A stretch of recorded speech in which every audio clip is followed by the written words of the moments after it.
ভগ্নাংশের গুণ বীজগণিত রাশিমালা যদি দেওয়া থাকে, দুইটা রাশিমালাকে কেমনে গুণ করতে হয়, ভগ্নাংশ রাশিমালাকে কেমনে গুণ করতে হয় সেই জিনিসটা আমরা এখন দেখব।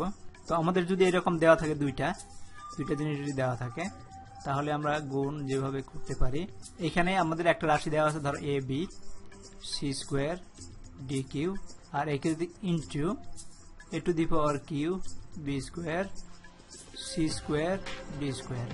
তো এইখানে আমাদের যেটা যখন গুণ করবো আমরা যেরকম যদি এরকম থাকে পাটিগণিতে করেছি, যেরকম 30 নিচে হচ্ছে যদি 10 3 বা 5 2 এরকম যদি থাকে, তাহলে আমরা যেরকম কাটাকাটি করে ফেলতাম। 20 এটার মধ্যে 2 বার, 3 এটার মধ্যে 10 বার, সে 1 0 থাকলো 5, এই 2 2 কেটে যেত, তার মানে এটা রেজাল্ট হতো 50। ঠিক একই রকম ভাবে আমরা এখানে দেখি এ বি আছে, এখানে সি ডি আছে, এখানে এ কিউ বি স্কোয়ার আছে, এখানে সি স্কোয়ার ডি কিউ আছে। তো এইখানে দেখা আমাদের কোনোটাকে আমরা কমাইতে পারতেছি না, তার গুণন হয়ে যাবে। তার মানে হচ্ছে যদি আমরা কাটাকাটি না করতে পারি, তাহলে নিচের দুইটা হর গুণন করে ফেলবো, এখানে লব এবং লব গুণন করে ফেলবো। তার মানে এখানে হচ্ছে এ আর এ টু দি পাওয়ার কিউ, এই দুটো গুণন করলে হবে এ টু দি পাওয়ার 4। তারপর বি আর বি স্কোয়ার, তার মানে এটা হবে B to the power Q. নিচে হচ্ছে সি আছে, এখানে C2, এখানে আছে C2, তার মানে সি টু দি পাওয়ার 4। এখানে D3 আর এখানে D2 আছে, তার মানে হচ্ছে ডি টু দি পাওয়ার 5। তো এটা হচ্ছে আমাদের গুণন হয়ে গেল। তো এগুলো 4 আর 5 কেন হচ্ছে, আমরা আগে শিখেছি যে কোনো রাশির গুণফল উপরে যদি উপরের যদি পাওয়ারটা, যে পাওয়ারগুলো থাকবে, যেমন ধর এ to the power 2 R A to the পাওয়ার 2, এটা যদি থাকে, তার মানে এই দুইটা পাওয়ার যোগ করে দিলেই হয়ে যাবে, তার মানে এ টু দি পাওয়ার 4 হবে। তো উপরের যে পাওয়ারগুলো থাকবে সেই পাওয়ারগুলোকে যোগ করে দিতে হবে যদি নিচের এই রাশিটা একই ধরনের হয়ে থাকে। তো এখানে আমরা এইভাবে আসছে।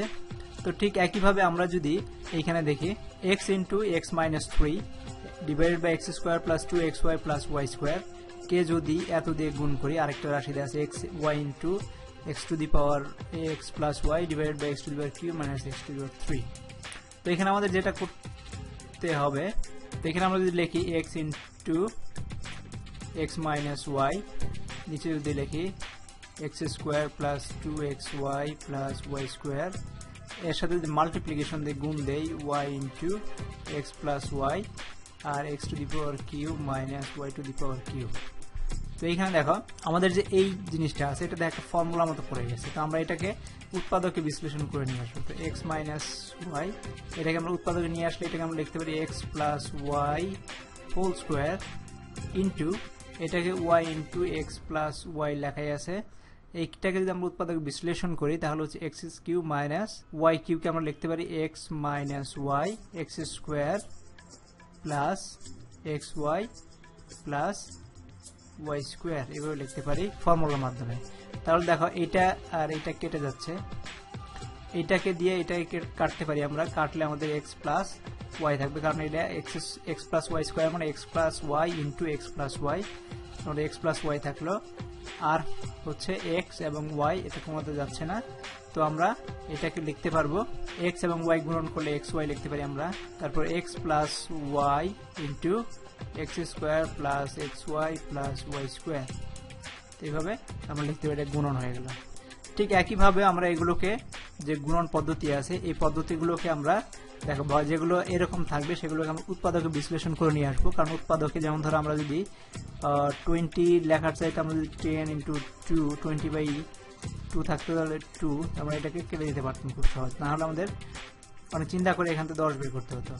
তো এখানে x square minus y a square minus x square divide by a plus y, এই এ স্কোয়ার মাইনাস এক্স স্কোয়ারকে আমরা উৎপাদকে নিয়ে আসতে পারি A plus X A minus S, ওই A square minus B square formula দিয়ে, নিচে এ প্লাস ওয়াই যেটা ঠিক আছে into A square minus Y square A plus Y into A minus Y divided by X into A plus X into 1 by A minus X. তো এটা যদি আমরা এভাবে লিখি, তাহলে দেখো এইখানে এ প্লাস ওয়াই কেটে যাবে, এ এক্স কেটে যাবে, এ মাইনাস এক্স কেটে যাবে, তার মানে থাকলো আমার শুধু এক্স থাকতেছে এক্স আর হচ্ছে এই a minus y, তো রেজাল্ট হচ্ছে a minus y divide by x।